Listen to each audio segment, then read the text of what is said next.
So here we are, coming to you from Student First Martial Arts and Fitness, the dojo that I'm currently building and finishing up.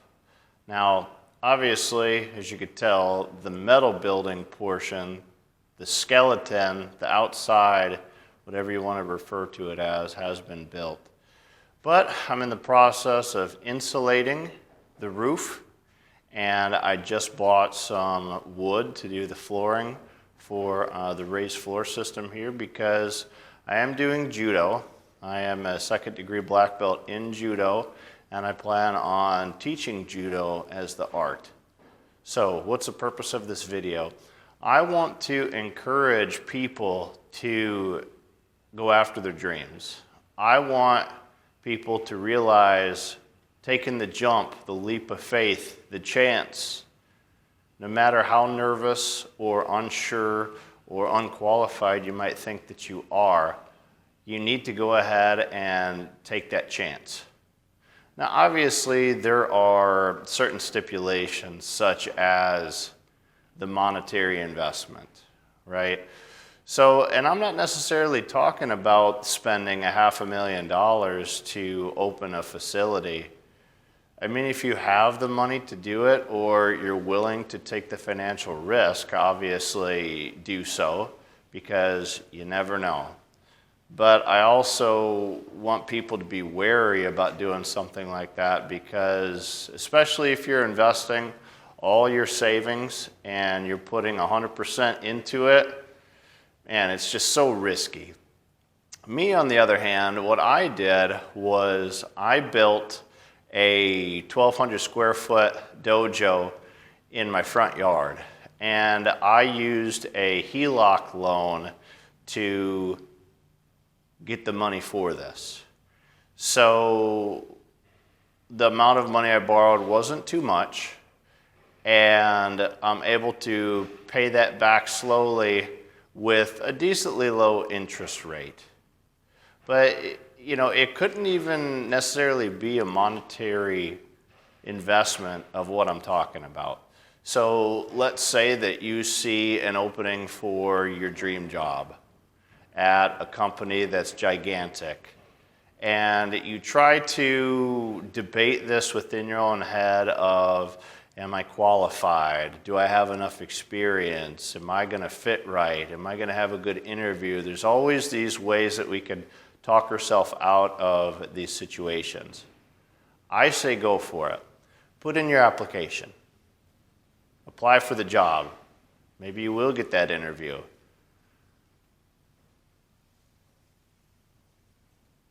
Sometimes, you know, we have that imposter syndrome to where we don't think that we're good enough to do something or we're not qualified.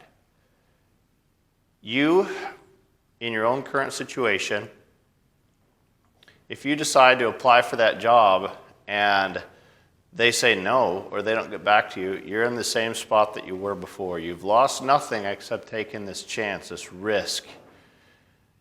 But what if that company does say yes? What if they decide that they do want to interview you? Or what if you get to the chance or to the place to where they decide that they want to hire you? That would have never happened if you didn't take that risk, that leap of faith. You could also think of it as from a competition side, right? I'm a martial arts instructor. I coached wrestling for 16 years. I was involved in all sorts of different sports and activities. And I could take myself, for example. So when I went through the system as a judo player, I competed just mostly locally. I told myself that I wasn't good enough to compete in these national level tournaments, that I know that I would just go 0-2. But really, I didn't know.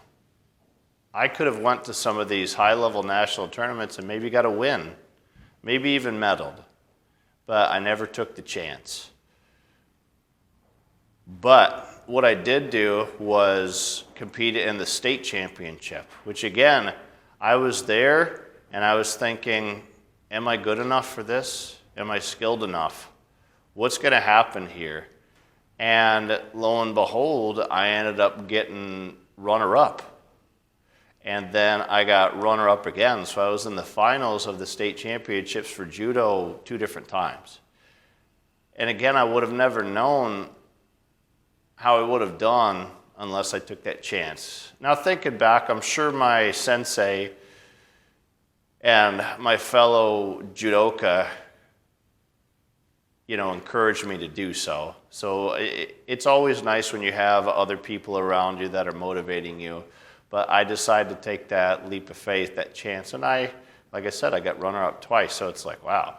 And it's not that I'm trying to boost myself up or brag, but it's just to show that I didn't think that I was going to place, but I wanted to go there and just give my best effort, and lo and behold, I did place. And that's really cool. So take that into consideration. So what am I doing right now? I'm opening this dojo. I'm taking a leap of faith. I'm taking a chance.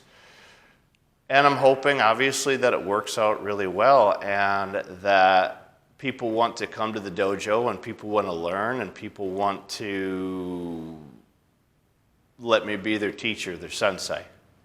And anybody that does decide to come, I'm just absolutely humbled and honored and thankful that they decided to give me a chance and to come and to learn from me.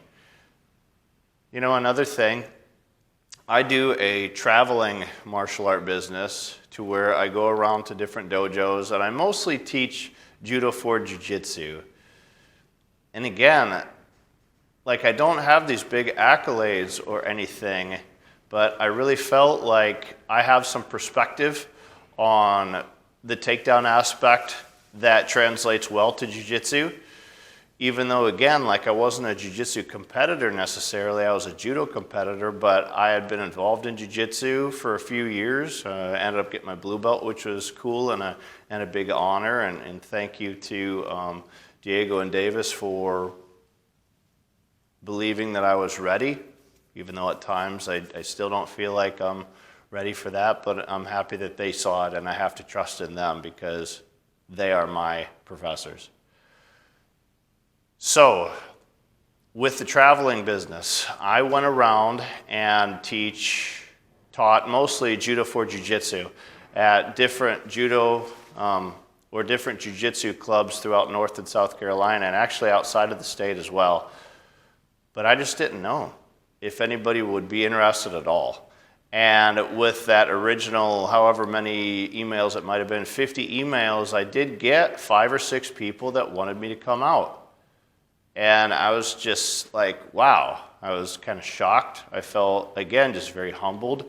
I felt very privileged, thankful that they were able to, accept me and to let me come out and show them some good technique. And I really think that it's been going well. And, going to one club led going to a second club, third club, and then however many clubs I've went to now, we'll just say maybe about 30 different ones, I've been able to spread the word of judo for the most part. Yes, I'm showing grappling. Yes, I'm showing takedowns in a jiu-jitsu settings, include sometimes no-gi. But really, I'm trying to promote judo and how it can translate well to jiu-jitsu, especially gi jiu-jitsu. And it's just an awesome honor. But again, I took that risk. I emailed or called or talked to people that I didn't know. They took a chance on me. I didn't have really any social media out yet. Now people can actually go online and start to watch some of these demonstrations, these clinics, these guest instructor spots that I was lucky and fortunate enough to be able to do. And obviously, if you're watching this and you want to check out some of my videos, obviously check them out on YouTube or TikTok. I really want to start communicating with people. I want people to reach out to me if you have questions. I want to put out content specific for people that want to learn. And it's not about the number of people that are watching. It's about the people that are watching, are learning, are invested, are interested, and they take something away from, this 43-year-old old guy. So, but yeah, If you're thinking about taking a chance, taking a risk, do it. Don't let uncertainty hold you back. And who knows? Maybe all these people that you think are going to tell you no, one of them might tell you yes. Good luck, everybody, and thank you so much for listening.